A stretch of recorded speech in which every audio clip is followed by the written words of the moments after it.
Hello guys, welcome back to Zik, the Programming Girl channel. In today's video, I'll show you how to stop someone from saving your snaps on Snapchat. So if you actually send someone Snapchat and each time they keep saving the Snapchat and it's just like they try to invade your privacy, stuff like that, and you just want to stop that, please stick on this video.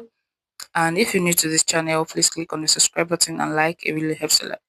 So first thing you have to do is open up your Snapchat app just like this. And I'm going to take a photo of this. Let's say you want to take a photo. Click on this and you can see all those drop downs right here. So you can see this one right there, the last one. So you have to click on that and set it to any seconds you want. Then once you set it up, you send it to your friends.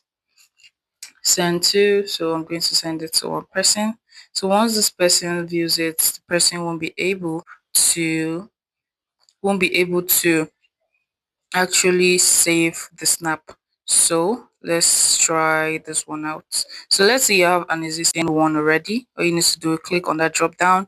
You're going to see it right there. Click on no limit and you are good to go. So this is actually how to stop people from saving your Snapchat on Snapchat. If you find this guide helpful, give it a thumbs up and equally subscribe to get more tips like this. Thanks for watching guys. I'll see you in my next video. Bye.